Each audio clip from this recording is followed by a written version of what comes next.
बिस्मिल्लाहिर्रहमानिर्रहीम। पहले तो मैं मीडिया का शुक्रिया अदा करता हूँ कि इसलिए कि वो हमारी हर मुश्किल में हमारी आवाज़ ऊपर तक पहुँचाती हैं। और जो हालात इस वक्त आटे के हो चुके हैं, इस वक्त जो आटे के हालात हैं, मेरा ख्याल है हमारे जो हुक्मरान हैं वो सोए हुए हैं, और सोए हुए भी नहीं हैं, ये जागते हुए सोए हुए हैं कि जो जागते हुए सोए हुए हों उनको उठाना बड़ा मुश्किल बात होती है। हमारे हुक्मरानों को ये पता ही नहीं है कि इस वक्त आटा जो आटे का तोड़ा है, जो तोड़ा आटे का है वो 2700 का हो चुका है, और आटे की जो बोरी है वो इस वक्त 11,300 की मिल रही है। और इस हालात में ननवाई बिरादरी जो है, मिनी इंडस्ट्री जो है वो काम करने से कासर है। और अगर जैसे जैसे आटे की कीमतों में इजाफा हुआ है, गवर्नमेंट ने इजाफा, वफाकी गवर्नमेंट ने इजाफा किया या सूबाई गवर्नमेंट ने इजाफा किया, इसके साथ गरीब आदमी का कोई तलक नहीं है। हमने अपने नुमाइंदे इसलिए भेजे हैं कि हमें खाने पीने की अशिया जो है वो सस्ती मिले, लेकिन उसके ऊपर मुझे यकीन है अभी तक किसी नुमाइंदे ने भी किसी नुमाइंदे पूरे पाकिस्तान के किसी नुमाइंदे ने भी अभी तक महंगाई के ऊपर बात नहीं की। इस वक्त वो लगे हुए हैं सिर्फ इस बात के ऊपर कि एक कहता है जी हमारा नवाज शरीफ और दूसरा कहता है मेरा इमरान खान, और गरीब अवाम के मुंह से नवाला भी इन्होंने छीन लिया है। मैं अपने ज़िले के तमाम जो अली खान जदून साहब हैं, और जो मेरे स्पीकर साहब मुश्ताक अहमद गनी साहब हैं, और वफाकी वज़ीर मुर्तज़ा अब्बासी साहब हैं, और महबूद अवान साहब हैं,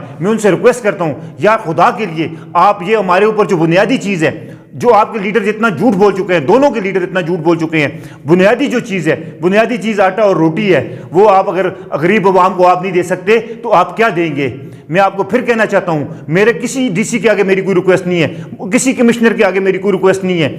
जिस तरह हमने पहले 20 रुपये रोटी की है, इंशाल्लाह इस बार फिर हम आटे जो रोटी की कीमतें हैं हम डिवीजन सतह पर मैं रिप्रेजेंट कर रहा हूं, और इंशाल्लाह डिवीजन सतह पर मैं फिर दोबारा रेट दूंगा और वेट भी दूंगा। मुझे यकीन है कि भाई हमारे कमिश्नर हज़ारा और हमारे DPO हज़ारा और हमारे कमिश्नर एबटाबाद कुछ भी नहीं कर सकते, और हमारे जो नुमाइंदे हैं बिल्कुल खामोश हैं। आटे की कीमतें आसमान पे चली गई हैं, और आटे से रोटी बनती है, रोटी से आटा नहीं बनता। आटे की कीमतें 11,200 रुपये हो चुकी हैं। मेरे नुमाइंदों, जागते हुए सोए हुए नुमाइंदों, एक तो सोए हुए नुमाइंदे होते हैं ना, ये जागते हुए सोए हुए नुमाइंदे हमारे ज़िले के, इन्होंने आज तक कोई ऐसा काम नहीं किया। एक कह रहा है जी इस्तीफा दे दो, और ये इस्तीफा दे देते हैं।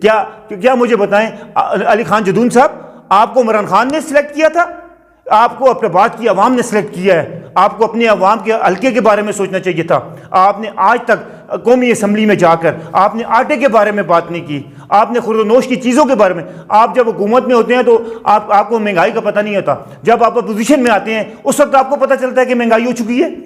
आपके घरों में आप मज़े से बैठे हुए हैं, और हमारे हुक्मरान जब हमारी वोटों से सिलेक्ट होकर जाते हैं तो फिर वो चश्मे लगा के और वीगो में ऐसे बैठते हैं कि जिस तरह आदमी इनको इंसान नजर ही नहीं आते।